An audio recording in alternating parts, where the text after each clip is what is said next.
தமிழை நேயர்களுக்கு வணக்கம். நான் பத்ரி சேஷாத்ரி.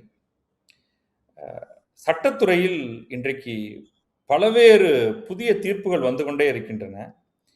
அது நம்முடைய வாசகர்களுக்கு அது புரியணும். அதற்காக நம்முடைய வழக்கறிஞர் திரு சந்திரசேகரன் அவர்கள் வந்திருக்கிறார். சவுக்கு சங்கர் வழக்கு உங்களுக்கு தெரியும். சவுக்கு சங்கர் ஒரு ஃபேமஸ் யூடியூபர். அவர் மீது குண்டாஸ் ஆக்ட்னு சொல்றோம். அது ஒரு தடுப்பு சட்டம், பிரிவென்டிவ் அரெஸ்ட். அது திமுக ஆட்சி போனதுக்கு பிறகு அந்த குண்டர் சட்டத்தை வந்து நீக்கிறாங்க திருப்பி. இது என்ன இஷ்டத்துக்கு போட முடியுமா? அது நீக்கிறதுனா என்ன, போடுறதுனா என்ன அப்படிங்கிறது, இதை பத்தி கொஞ்சம் புரிஞ்சுக்கணும் அப்படிங்கிறதுக்காக நம்ம வந்து சந்திரசேகர் அவர்களோட இதை பத்தி பேச போறோம். வணக்கம் சார். வணக்கம் சார்.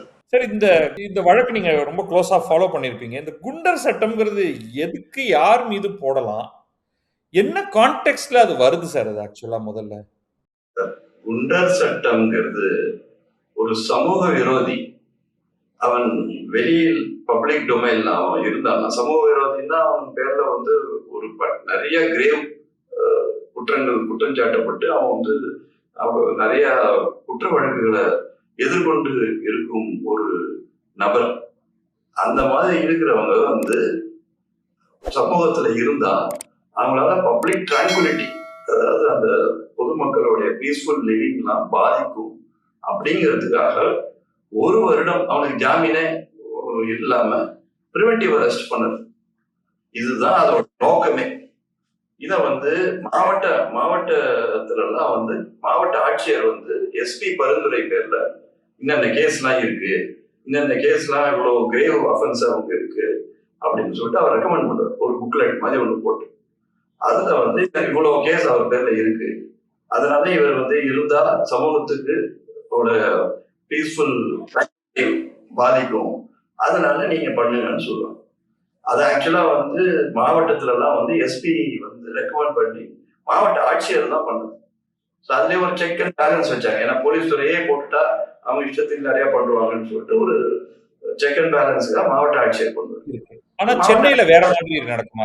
அதான் அதுக்குதான் நான் வரேன். மாவட்டத்துல அந்த மாதிரி ஒரு இது வச்சிருக்காங்க. சென்னை மட்டும் போலீஸ் கமிஷனர் மட்டும் தான் போகும். சென்னையுடைய கலெக்டருக்கு இதுல சம்பந்தமே இருக்காது. அதுல இருக்கவே இருக்காது. இதுல மட்டும் அந்த சென்னையில மட்டும் வந்து சிட்டி போலீஸ் இது வந்து ஒரு அந்த இதுலயே வந்து ஒரு பவரை வந்து இன்னமும் அப்படியே அந்த சிட்டி போலீஸ் கமிஷனர் கொடுக்கறதுனாலதான் இது மாதிரிலாம் நடக்காங்கிறது ஒரு ஒரு விதமான இது இருக்கு. ஏன்னா சிட்டி போலீஸ் கமிஷனர் எப்போதுமே ஒரு ஒரு அவர் வந்து ஒரு டிஜிபிக்கு அடுத்த லெவல்ல அவர் இருக்கிற ஒரு பெரிய அதிகாரி போலீஸ். அதுவும் ஹெட் குவார்டர்ஸ் தலைநகரத்துல இருக்கிற ஒரு சிட்டி கமிஷனராக இருக்கும்போது எல்லா கார்பரேஷன்ல இருக்கிற சிட்டி கமிஷனருக்கும் இந்த பவர் உண்டு. அப்ப திருச்சியிலுமே சரி, மதுரை, கோயம்புத்தூர் எல்லா சிட்டி கமிஷனர்ஸ்க்கும் இந்த பவர் உண்டு. ஜெனரலா வந்து சிட்டி கமிஷனர்ஸ் மெட்ராஸ்ல இருக்கிற சிட்டி கமிஷனருக்கு வந்து இந்த பவர் இருக்குது. அன்லைக் தி டிஸ்ட்ரிக்ட்ஸ், ஏன்னா அந்த டிஃபரன்ஸ் வந்து நேரத்துக்கு தெரியணுங்கிறதுக்காக அவங்களுக்கு புரிஞ்சிருச்சு. சோ இப்ப இத மாதிரி இருக்கும்போது இப்ப இவர் போலீஸே தன்னை ஒரு ஒரு ரெக்கமெண்ட் பண்ணி அந்த போலீஸோட உயரதிகாரி வந்து செய்யும் போது இந்த மாதிரி ஒரு மிஸ்யூஸ் எல்லாம் வரதுக்கான வாய்ப்புகள் அதிகமா இருக்கிறது.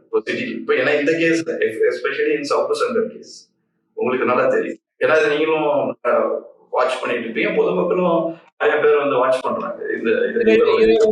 டவுன் பண்ணி இன்னும் நிறைய கேட்கணும். பட் அதுல நான் ஒரு ஒரு குரோனலாஜிக்கல் ஆர்டர்ல நான் போகல. எனக்கு தோன்ற கேள்வி எல்லாமே நான் கேட்கிறேன்னா, அடுத்தது வந்து இன்னொன்னு, நம்ம இந்த நேற்றைக்கு இந்த சட்டத்தை ரத்து செய்யறதுக்கு ஹோம் டிபார்ட்மெண்ட் அவங்க ஜாயிண்ட் செக்ரட்டரி நினைக்கிறேன், அவங்க தான் வந்து குமாரின்னு ஏதோ பேர் இருந்தது, எனக்கு சரியா யாருன்னு அந்த அபிஷியல் தெரியல. அவங்க வந்து இதை ரத்து செய்யறாங்க. ஆனா அவங்க என்ன சொல்றாங்கன்னா வந்து ரிவ்யூ கமிட்டி அப்படிங்கிற ஒரு பேர் வருது. ஸோ இந்த மாதிரி சட்டத்துல இந்த ரிவ்யூ கமிட்டி வந்து இதை ரிவ்யூ பண்றாங்க, பண்ணி அவங்க வந்து இதுக்கு தேவையில்லைன்னு சொல்வதோட அவங்களுடைய பரிந்துரையின் பேர்ல நான் இதை ரத்து செய்யறேங்கிறாங்க. அதை கொஞ்சம் விளக்குங்களேன்.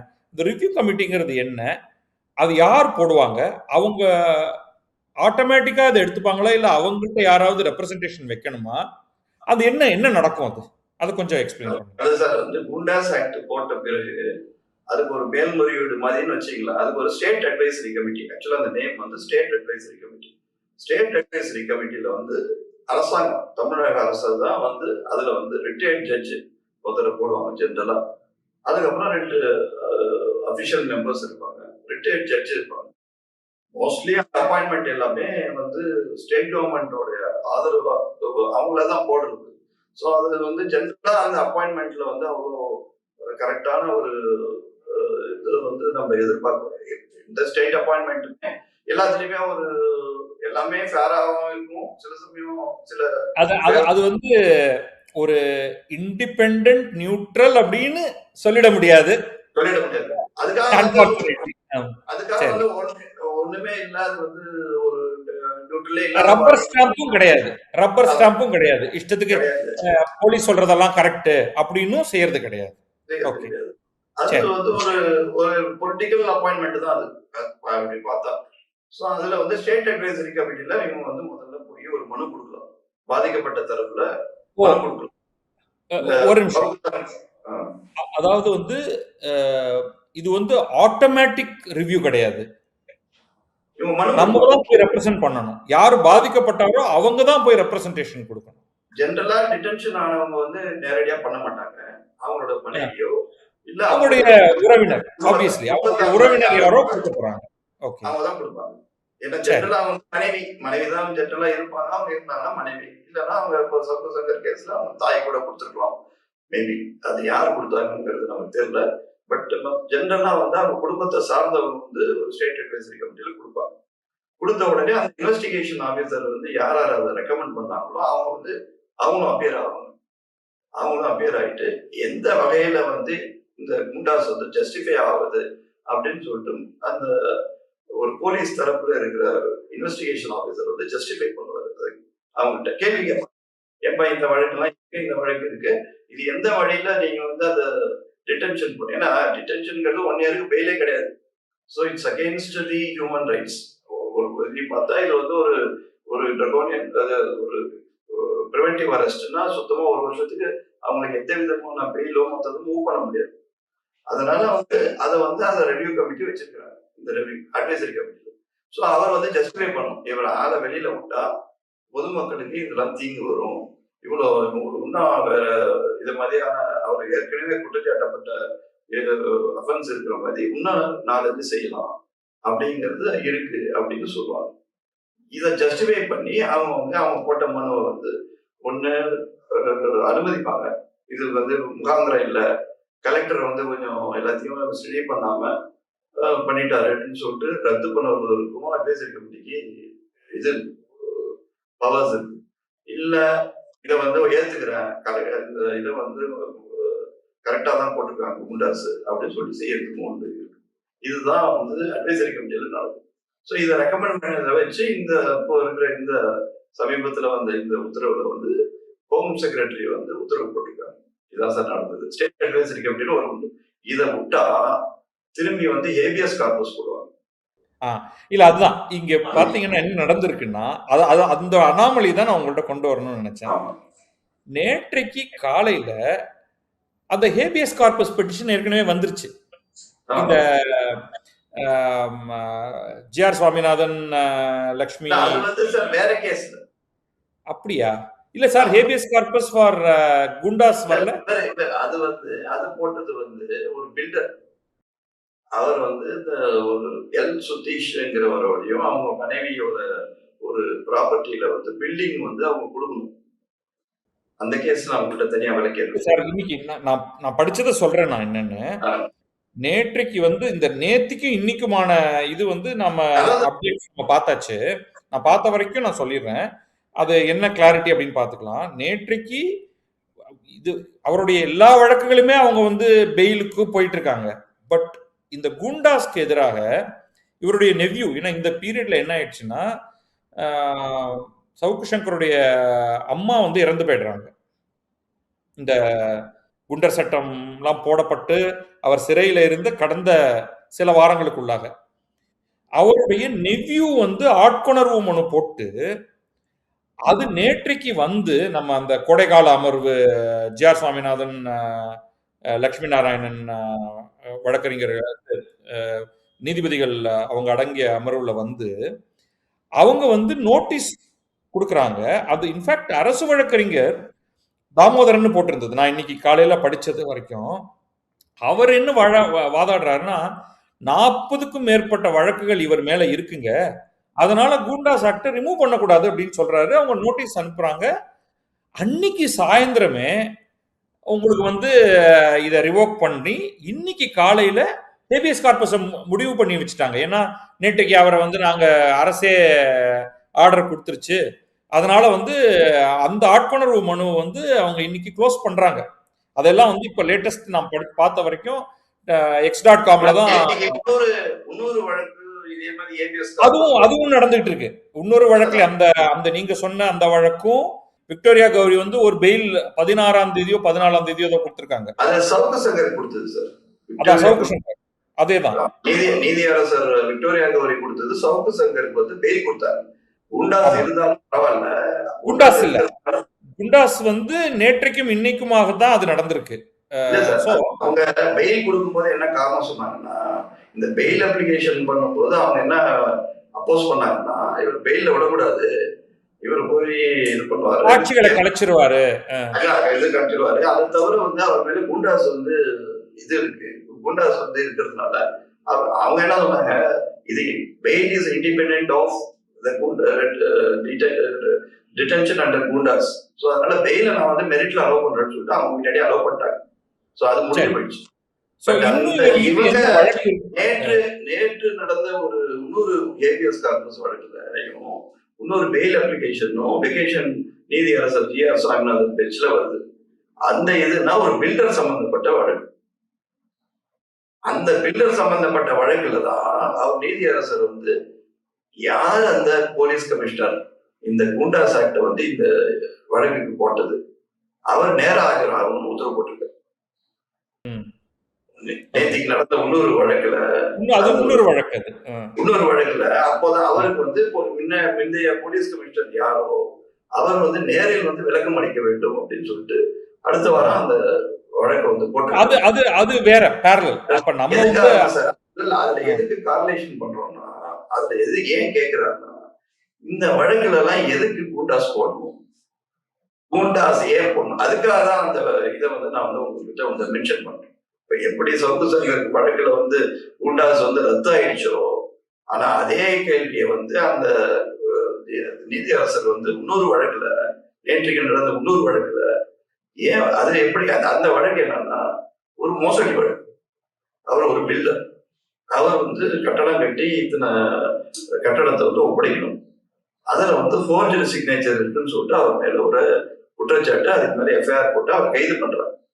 கைது பண்ணி அவர் வந்து பெயில் விட்டுறாங்க. அதுக்கப்புறம் பெயில் விட்டதுக்கு பிறகு ஒரு 2 வருஷம் கழிச்சு திரும்பவும் அவர் மேல திரும்பி இன்னொரு அதே மாதிரி இருக்கான ஒரு கம்ப்ளைண்ட், அதுக்கு ஒரு எஃப்ஐஆர் போட்டு அவருக்கு சாதாரணமா வந்து சிங்கிள் எஃப்ஐஆர் வச்சுக்கிட்டு குண்டாஸ் போடுறது இல்லை, 2 எஃப்ஐஆர் அது இருக்கணும். அதுக்காக 2வது எஃப்ஐஆர் 2025 போட்டு 2023 இன்ஸ்டன்ட் அதுக்கு அவர் பெயில வந்துடுறாரு. வந்ததுக்கு பிறகு திரும்ப 2025 இதே மாதிரி மோசடி பண்ணிட்டாரு அப்படின்னு சொல்லிட்டு அவர் மேல ஒரு இன்னொரு கம்ப்ளைண்ட் கொடுத்து, இந்த 2 வழக்கு இருக்கிறதுனால நான் வந்து அவர் குண்டாஸ் செலுத்துறேன்னு சொல்லிட்டு குண்டாஸ் செலுத்திட்டேன். அதுக்குதான் இந்த மாதிரி எப்படி இந்த மாதிரி எல்லாம் குண்டாஸ வந்து மிஸ்யூஸ் பண்றாங்க. அந்த குண்டாஸ் உத்தரவு பிறப்பித்த போலீஸ் கமிஷனர் நேரடியாக ஆஜராக வேண்டும் அப்படின்னு சொல்லிட்டு முந்தைய போலீஸ் கமிஷனருக்கு வந்து நோட்டீஸ் இஷ்யூ பண்ணி அதனாலதான் இந்த சவுக்கு சங்கர் மேலேயும் உத்தரவு போட்டது அதே போலீஸ் கமிஷனர் தான். அதனாலதான் நான் இந்த உங்கள்கிட்ட வந்து 2 ரிலவெண்டா இருக்கிறதுனால உங்களுக்கு ஒரு டிசிஷன் இப்ப இந்த இது அடிப்படையில வந்து இதெல்லாம் ஏற்கனவே இப்ப சவுக்கு சங்கர் மீது ஒரு குண்டாஸ் போட்டு அதுவும் ரிவோக் பண்ணாங்க, அது ஒரு 2 வருஷத்துக்கு முன்னாடி. இது வந்து இப்ப நேற்றைக்கு வந்து நாடாளுமன்ற உறுப்பினர் விடுதலை சிறுத்தைகள் கட்சியுடைய முனைவர் ரவிக்குமார் அவர் வந்து ஒரு பெரிய இந்த x.com சமூக வலைத்தளத்துல ஒன்று போட்டிருக்காரு. இந்த ப்ரிவென்டிவ் டிடென்ஷன் பார்த்தீங்கன்னா, அவர் சொல்றது. அவருடைய இதுலேருந்து நான் அந்த தகவல் எடுக்கிறேன் நான். இந்தியா முழுமைக்கும் பார்த்தீங்கன்னா, கிட்டத்தட்ட 4000க்கு கொஞ்சம் குறைவு. 3900 சொச்சம் வழக்குகள் இந்தியா முழுக்க பிரிவென்டிவ் டிடென்ஷன் ஆர்டர்ஸ் இந்த கூண்டாஸ் ஆக்ட் மாதிரி ஈக்குவலன்ட்ல பண்ணியிருக்காங்க. அதுல 1300க்கும் மேற்பட்டவை தமிழகத்துல மட்டும்தான்.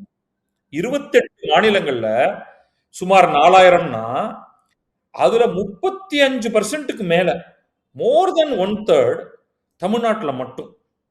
அப்ப அது எவ்வளவு, இத்தனையும் வந்து கடந்த 5 ஆண்டுகள்ல போடப்பட்டிருக்கிறது. எவ்வளவு தூரத்துக்கு வந்து தமிழகம் இத வயலேட் பண்ணிருக்கு. அது ஒண்ணு. அதுக்கப்புறம் அவர் வந்து சமூக ரீதியா அதுக்கு பிரேக்கப் கொடுக்கிறாரு. இதுல 10% முஸ்லிம், 10% கிறிஸ்டியன்ஸ், 45% கிட்டத்தட்ட சுமார் 45% வந்து பட்டியலினத்தவர்கள். அப்ப அது ஓவர்வெல்மிங்கா நீங்க வந்து இந்த இந்த மாதிரி நீங்க பிரிவென்டிவ் டிடென்ஷன்ல சாதி மத சிறுபான்மையினர் அல்லது பிற்படுத்தப்பட்டவர்கள்னு பார்த்து இந்த வழக்க போடுறீங்க. அதை எல்லாத்தையும் நீங்க ரிவ்யூ பண்ணணும் அப்படின்னு. அது பத்தின உங்களுடைய பார்வை. அவருடைய கருத்துல வந்து எனக்கு இந்த சமூக ரீதியான பார்வையை பற்றியான குற்றவாளி என்பவர் வந்து அவர் வந்து ஜாதியாலேயோ மதத்தாலேயோ நம்ம பண்ண முடியாது. அவங்க பண்ற குற்றத்தின் கிரேவ் அஃபென்ஸா என்னங்கிறத நம்ம பார்க்க முடியும். அதனால வந்து இதுல அவர் சொல்ற மாதிரி அதுல பர்சன்டேஜ் எல்லாம் பார்த்து அது ஏற்கனவே முன்னாடி இந்த மாதிரி புள்ளி விவர கணக்குல வந்து அவர் தொடர்ந்து அறிக்கை விட்டுட்டு இருக்காரு. ஆனா ஒவ்வொரு கேஸும் என்னங்கிறத பத்தி அவர் முதல்ல தெரியணும். புள்ளி விவரங்கள் எப்போதுமே வந்து உண்மையான நிலவையை தெரிவிக்காது என்பது உங்களுக்கே தெரியும். Statistics won't speak the truth. அது வந்து ஜெனரல், எல்லாருக்குமே ஜெனரல் பிரின்சிபல். புள்ளி விவரத்தை வச்சு எப்போதுமே நம்ம வந்து திசை திருப்ப முடியும். பட் ஆனா இந்த இதை பொறுத்த வரைக்கும் நான் அவரோட கடத்துல என்ன உடன்படுவதில்லைன்னா, அதுல வந்து அதிகமான பட்டியலின மக்கள் இருந்தா அதுல அவங்க என்ன அஃபென்ஸ் பண்ணாங்கிறத நம்ம பார்க்கணும். அதை அவங்க மேல மிஸ்யூஸ் பண்ற மாதிரி ஒரு ஆதிக்க ஒரு மனப்பான்மை ஒரு அதிகாரிகள் இருந்தாங்கன்னா அது நிச்சயமே கண்டிக்க வேண்டிய செயல் தான். அதனால அது மாதிரி இருந்து அதுக்கான ஆதாரங்கள் இருந்ததுன்னா அது நிச்சயம் கண்டுபிடிக்கும். அதாவது ஒரு ஒரு பட்டியலில சமுதாயத்தை மக்களை மட்டும் கூண்டாசுல அதிகமா போடுறாங்க. ஆனா அவங்க மேல என்ன அஃபென்ஸ்? ஜெனரலா சார், நான் உங்களுக்கு முதல்ல இது ஒரு விளக்கம் கொடுத்தது. மர்டர் கேஸ் நடக்கும் சார் ஜெனரலா. இப்ப ஏன் கூண்டாஸ்லாம் வந்து தமிழ்நாட்டுல அதிகமா போடுறாங்கிறதுக்கு நான் வந்து அந்த இதுல நம்ம ப்ராசிக்யூஷன் தரப்புல நான் பல ஆண்டுகளாக இருந்ததுனால எனக்கு வந்து மாவட்ட நிர்வாகத்துல எப்படி பண்ணுவாங்கன்னா, ஒரு மர்டர் கேஸ் நடக்கும். அது வந்து ஒரு குரூசம் மர்டரா இருக்குன்னு வச்சுக்க. குரூசம் மர்டரா இருக்கும்போது அந்த மர்டர் கேஸ் அக்யூஸ்ட் வந்து குண்டாசுல போடுறதுக்கு அந்த மாவட்ட கண்காணிப்பு அதிகாரி வந்து முனைப்பு காட்டுவார் ஜெனரலா. அதுல வந்து ஒரு கூலிப்படையோ இல்ல அவங்க ஒரு பேர்ல 4-5 கொலை குற்ற வழக்குகள்ல இருக்கிறவங்க வந்து திரும்ப திரும்ப அந்த குற்றத்தை செய்யறாங்கன்னு வச்சு பெயில் விட்டுருவாங்க சார். சார்ஜ் ஷீட் போட்டதுக்கு பிறகு அப்புறம் எவ்வளவு நாள் அவனை வந்து நம்ம வந்து டீடைன் பண்ணி வச்சிருக்க முடியும்? ஜெனரலா வந்து ஒரு மர்டர் கேஸ்ல ஒரு அக்யூஸ்ட வந்து பெயில் கேட்கும்போது இன்வெஸ்டிகேஷன் ப்ராக்ரஸ், சார்ஜ் ஷீட்டு 90 டேஸ்க்குள்ளார நம்ம போட்டோம். அரெஸ்ட் பண்ணி ஒரு 90 டேஸ்க்கு இல்லைன்னா அவன் டிஃபால்ட் பெயில் எப்படி இருந்தாலும் வெளியில வந்துடுவான். ஸோ சார்ஜ் ஷீட் போட்டதுக்கு வரைக்கும் அவனை நம்ம வந்து டீடைன் பண்ணி வச்சிருக்கலாம். அதுக்கப்புறம் அவன் வெளியில போயிடுவான். ஸோ ஆனால் சில ஒரு ட்ரெண்டட் ஹிஸ்டரி சார்ஜ் ஷீட்டர்ஸ் எல்லாம் வெளியில விட்டா திரும்பவும் அது மாதிரி செய்வாங்க. அப்படி செய்யக்கூடாதுங்கிறதுக்காக தான் மாவட்ட காவல் கண்காணிப்பாளர் என்ன பண்ணுவாங்கன்னா, இந்த மாதிரி இருக்கிற ஒரு கேஸ்ல ஒரு ட்ரெண்டட் அஃபெண்டர் இருந்தாங்கன்னா அவர் மேல குண்டாஸ் போடுங்கன்னு தான் இது ஆரம்பிச்சது. ஆனா போக போக என்ன ஆயிடுச்சுன்னா, இது வந்து ஒரு அவங்களுக்கு வந்து அதிகமான எண்ணிக்கை காட்டணும் அப்படிங்கிற ஒரு வரும்போது மர்டர் கேஸ் அக்யூஸ்டா ஒரு மர்டர் கேஸ் அது டோட்டல் அபியூஸ் இல்லையா சார்? நீங்க அதுதான் சார் நடக்குது. அது எப்படி நடக்குதுங்கிறதையும் நம்ம நேயர்களுக்கு விளக்கிடுவோம். சாதாரண ஒரு மர்டர் கேஸ் நடக்குது சார். அது ஒரு மர்டர் கேஸ், அதுக்கு உண்டான பனிஷ்மெண்ட் சார்ஜ் ஷீட் போட்டு ட்ரையல்ல போட்டு வாங்கி கொடுக்க வேண்டியதா ஸ்டேட்டோட வேலை. பட் ஆனா அவன் மர்டர் கேஸ் பண்ணதுனால அவனை வந்து ஒரு குண்டாசுல தள்ளுன்னு இவங்க என்ன பண்ணுவாங்கன்னா, சார் இது எல்லா வழக்குலையும் நடக்கிறதா நான் சொல்றேன். பட் எனக்கு தெரிந்த அனுபவத்தில் நான் சில வழக்குல சொல்றேன். அவன் போய் ஒரு வழிபறி கேஸ்ல 2 கேஸ் வழிபறி கேஸ் இவங்களா போடுவாங்க. எப்படின்னா அவன் அரெஸ்ட் பண்ணதுக்கு முன்னாடி அவன் கத்தியை காட்டி ராபரி பண்ணான், 500 ரூபா பணம் கேட்டான். நான் அப்போ போய் அரெஸ்ட் பண்ணுவாங்க அப்படின்னு சொல்லிட்டு ஒரு கேஸை போட்டுருவாங்க. ஸோ இந்த 2-3 கேஸை ஒரு 2 கேஸை போட்டுட்டு அந்த மெயின் கேஸ் இருக்கு பாருங்க 302 அதோட சேர்த்து இதையும் ரெக்கமெண்ட் பண்ணி கலெக்டருக்கு அனுப்பிச்சிடுவாங்க. இதெல்லாம் கண்டுபிடிக்கணும்னா சார் ஒரு ப்ராசிக்யூஷன் தரப்புலையோ இல்ல கலெக்டருக்கு இதுக்கு அட்வைஸ் பண்றதுக்கு ஒழுங்கான அட்வைசரி போடுவோம். கலெக்டருக்கு 1008 மாவட்டம் ஃபுல்லா நிறைய வேலைகள் இருக்கு. உங்களுக்கு district collector is the main person, உங்களுக்கு அந்த ஸ்டேட்டோட டைரக்ட் ரெப்ரஸன்டேட்டிவ் அவர் தான். ஸோ இந்த கூண்டாஸ் ஃபைல் வருதுன்னு வச்சுக்கங்க, ஜென்ரலா எஸ்பியும் கலெக்டரும் நல்லா ராப்போ இருந்ததுன்னா ஜென்ரலா அவர் ஓகே பண்ணிட்டு போயிடுவார். ஆனா சில ஐஏஎஸ் அதிகாரி என்ன செய்வாங்கன்னா அந்த மாதிரி பண்ண மாட்டாங்க. ஏன்னா அவங்க போடுற அந்த ஆர்டர் அந்த ரெவியூ கமிட்டில நிக்கணும் அப்படின்னு சொல்லிட்டு சில விரும்புவாங்க. ஒரு ஐஏஎஸ் அதிகாரி இருந்தாருன்னு வச்சுக்க, அவர் என்ன நினைப்பாருன்னா, நான் சும்மா எஸ்பி கேட்கிறாரு நான் கைது போட மாட்டேன்.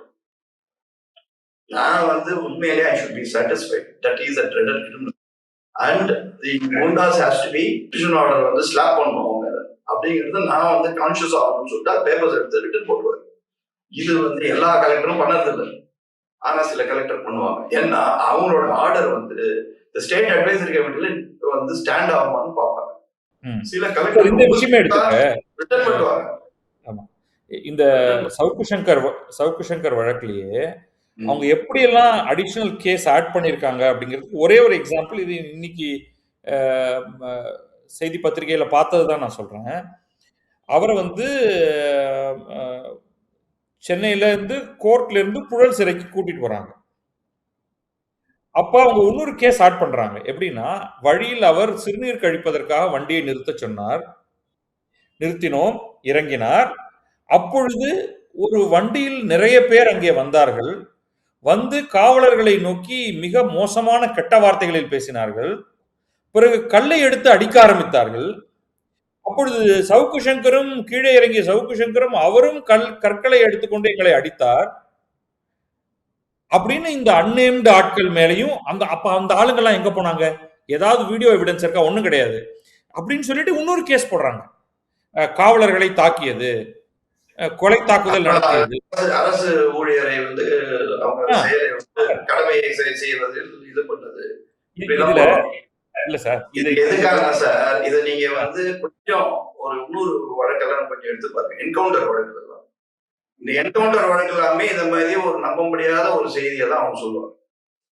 என்கவுண்டர் வழக்குல போனீங்கன்னா இவர் ஏதோ போய் ரெக்கவரி பண்றதுக்காக அவங்கள போய் அழைச்சிட்டு போய் இந்த சீனா பக்கத்துல போய் காட்டும் போது அவர் ரெக்கவரி போது அவர் கையில துப்பாக்கி இருந்தது, அவர் சுட்டாரு.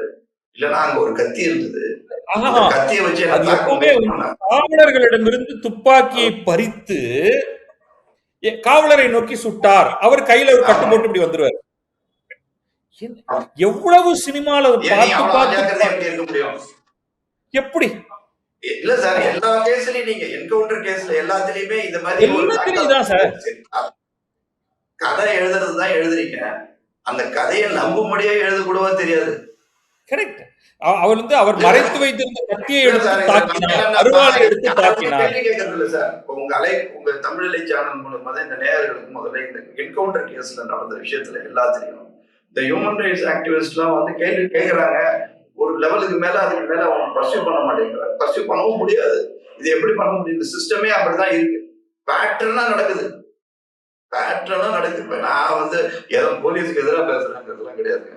ஒரு காவலர் மேல எனக்கு ரொம்ப மரியாதை உண்டு. அந்த காவல்துறை மேல எனக்கு மிக மிக அதிகமான, ஏன்னா அவங்க கூட நான் இன்டராக்ட் பண்ணியிருக்கேன், அவங்க கூட செயல்பட்டிருக்கேன். அவங்களோட கஷ்டம், வெளிவரது எல்லாமே தெரியும். ஆனா ஒரு என்கவுண்டர் பண்ணணுங்கிறது ஒரு மனித உரிமை மீறல். நீ என்கவுண்டர் உண்மையிலேயே பண்ணணும். If is a dreaded criminal, you just encounter பண்ணது தப்பு கிடையாது. ஆனா எல்லா வழக்கிலையும் பாத்தீங்கன்னா இந்த மாதிரி சிறுநீர் கழிக்கிறதுக்காக வெளில போனாரு, இல்லைன்னா அவர் அங்க போய் அந்த ரெக்கவரி காட்டும் போது அந்த திருவேங்கடமும் யாரோ ஒருத்தர் என்கவுண்டர் பண்ணாங்கன்னு நினைக்கிறேன். அந்த ஆம்ஸ்ட்ராங் கொலை வழக்குல திருவேங்கடம் அவர் தான் மெயின் அக்யூஸ்ட். அவர் என்கவுண்டர் பண்ண. அவர் எப்படி என்கவுண்டர் பண்றாங்கன்னா, ரெக்கவரி நடக்குது அந்த ஒரு இடத்துல, அப்ப வந்து அவர் வந்து இவங்களை வந்து தாக்கினதாகவும் கத்தியால வச்சு தாக்கி அவர் எப்படி கத்திய வச்சிருக்க முடியும்? இவங்க கஸ்டடியில இருக்கிறாரு. அவங்க எப்படி உடனே அப்புறம் இந்த ஷூட் பண்றாங்கல்ல சார், ஷூட் பண்ணும்போது என்கவுண்டர்ல ஒருத்த வந்து தாக்குறான்னு வச்சுங்க, எல்லா இதுலயும் வந்து தாக்காமையே இருக்க மாட்டாங்க. ஒரு ட்ரெட்டட் கிரிமினல் வந்து போலீஸ வந்து தாக்குறாங்கன்னு வச்சுங்க, அவங்களுக்கும் உயிர் பாதுகாப்பு உண்டுதான். ஆனா நீங்க வந்து எங்க வந்து நீங்க வந்து அந்த துப்பாக்கியை வச்சு சுடணும்? இடுப்புக்கு கீழே சொல்வது கால் அங்கதான் சுடணும். ஒரு கேஸ்லயாவது நீங்க பாருங்க, 10ல ஒரு 7, 8 கேஸ்ல எல்லாமே வந்து முக்கியமான ஒரு மார்போ இல்ல சுட்டு கொல்றதுதான் அங்க நோக்கம். அது ரொம்ப தெளிவா தெரியுது. ஆமா. சோ இதெல்லாம் நீங்க வந்து பாலிஸ்டிக் இதை வச்சு எந்த ரேஞ்சில இருந்து அடிச்சா இதெல்லாம் கண்டுபிடிக்க முடியாது. இதெல்லாம் வந்து கண்டுபிடிக்க முடியாது. சிபிசிஐடிக்கு டிரான்ஸ்ஃபர் பண்ணுவாங்க இந்த என்கவுண்டர் கேஸ். எந்த சிபிசிஐடியில எதை வந்து போலீஸ் மேல குற்றம் இருக்கு என்கவுண்டர் பண்ணாங்கன்னு சொல்லிட்டு யாராவது வெரி ரேர் கேஸ்ல தான் நடக்குமே தவிர மீதி எல்லா கேஸ்லயுமே அவங்க வந்து ஒரு ரிப்போர்ட் இல்ல அது என்கவுண்டர் நடந்தது வாஸ்தவம், இது அவங்க தாக்க முயற்சி பண்ணாரு, இவங்க தற்காப்பு பண்ணாங்கன்னு சொல்லிட்டு தான் கேஸை முடிப்பாங்க. இப்படிதான் நடக்குது. நான் என்ன சொல்றேன்னா, இதுக்கெல்லாம் வந்து ஒரு ஹியூமன் ரைட்ஸ் இதுல வந்து ஒரு வாட்ச் டாக் கமிட்டி போட்டு இந்த கேஸ் எல்லாத்தையுமே ரிவ்யூ பண்ண வேண்டிய காலங்கள் வந்து விட்டது என்றுதான் நான் நினைக்கிறேன். இல்லை என்றால் நம்ம எல்லாம் வந்து சிவிக் சொசைட்டில இருக்கிறவங்க எல்லாம் பேசுறோம் சார். யார் வந்து இதுக்கான ஒரு ஆயுதம் இந்த சேனல்லே நம்ம ஏற்கனவே வந்து அந்த இந்த கஸ்டோடியல் டெத்தை பத்தி நம்ம பேசியிருக்கோம்.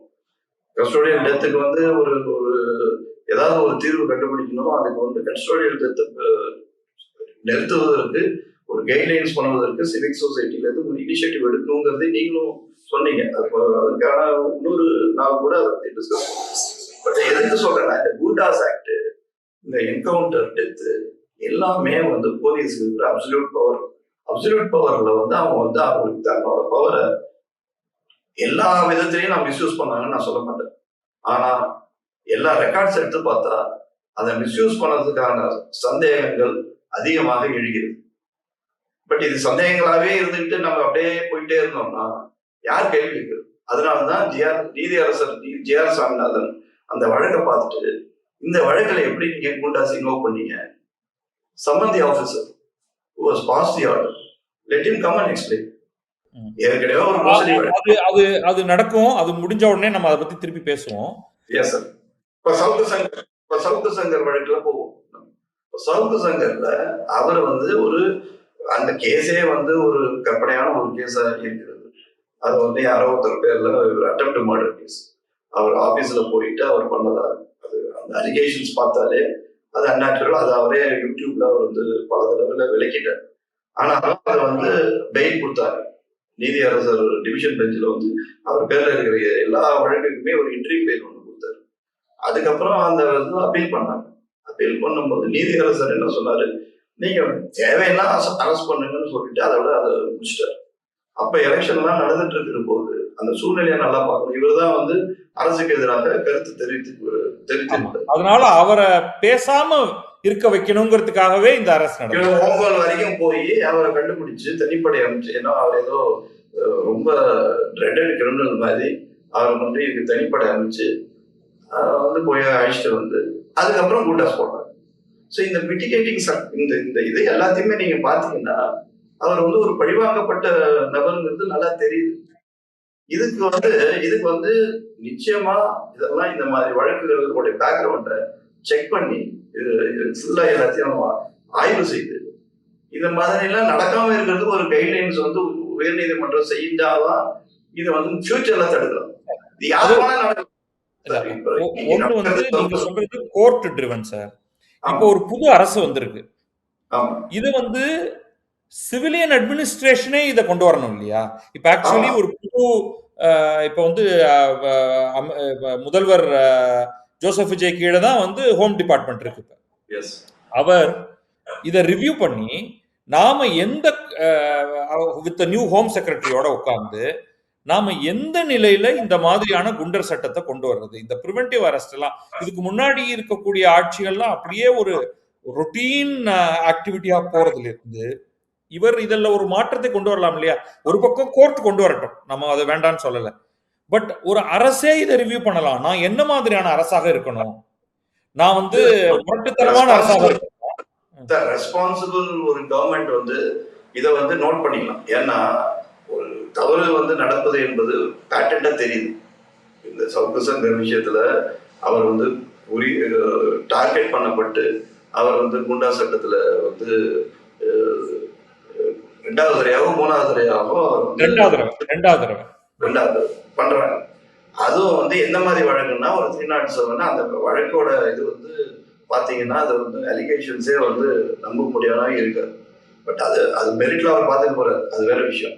பட் ஆனா இந்த மாதிரி ஒரு டிடென்ஷனை வந்து பண்றாங்கிற போது இதை வந்து இப்போ தற்போது இருக்கிற தமிழக முதலமைச்சர் விஜய் அவர்கள் வந்து அதை வந்து உண்மையிலேயே அதை வந்து எடுக்கக்கூடிய ஒரு சப்ஜெக்டாக, ஏன்னா அவர் போலீஸ் துறையை அவர் கையில் வச்சிருக்காரு. ஏன்னா மற்ற அரசுகளுக்கெல்லாம் ஒரு வித்தியாசமான அரசு என்று அவர் வந்து இப்போ உண்மையான ஒரு முனைப்போடு உகந்த ஒரு ஏரியாவை நான் பாக்குறேன். அல்ல அவர் ஒரு முனைப்போட தான் போய் இயங்குற மாதிரி இப்போ வர தகவல் எல்லாம் வருது. அவர் அதுக்கு ஒரு வித்தியாசமான அணுகுமுறை பண்ணிட்டு இருக்காரு. அதனால அவர் வந்து இதுல கூடுதல் கவனம் செலுத்து இந்த மாதிரி ஃபைல்லாம் ரெவ்யூ பண்ணலாம். ஏன்னா அவருக்கு இப்போ ஹோம் செக்ரட்டரிட்ட இருந்து இந்த எல்லா ஃபைலையும் எடுத்துருவாங்க. கூட்டாசத்தை ஏன் போடுறீங்க? இல்லைன்னா இதுக்கு ஒரு கமிட்டி ஒன்று போடுங்க. உயர்நீதிமன்ற ஓய்வு பெற்ற நீதிபதி தலைமையில ஒரு கமிட்டி ஒன்று போடுங்க. அதுல வந்து கொஞ்சம் ஹியூமன் ரைட்ஸ் லாயர், அப்புறம் கிரிமினல் வழக்குகள் நல்ல நடத்துறவங்க எல்லாரையும் அதுல போடுங்க. போட்டு அவங்களோட கருத்துக்களை வாங்கி இதை வந்து முறைப்படுத்தணும். இல்லைன்னா திரும்ப திரும்ப இது வந்து யாருமே ஒரு கடிவாளம் இல்லாத ஒரு குதிரை போலதான் இந்த குண்டர் சட்டம் சரிகட்டு போய்விடும். நீங்க சொல்றீங்க, பார்க்கலாம் அது என்ன என்ன நடக்குதுன்னு. அது நம்ம இதை பத்தி இன்னொரு விரிவாக ஒரு தற்போதைய செய்தி என்னன்னா, உங்க நேயர்களுக்கு இந்த குண்டா சட்டம் என்று மிஸ்யூஸ் ஆவதை தடுப்பதற்கு புதிய அரசும் முயற்சி கொள்ள வேண்டும். நீதிமன்றம் எப்படியும் இதை கையில் எடுத்திருக்கு. அதனால அடுத்த அமர்வுல அந்த bench GR. Swaminathan Lakshmi Narayanan bench என்ன பண்றாங்க அப்படிங்கறத நம்ம பார்ப்போம் சார். ஓகே சார், நன்றி சார். நன்றி, வணக்கம்.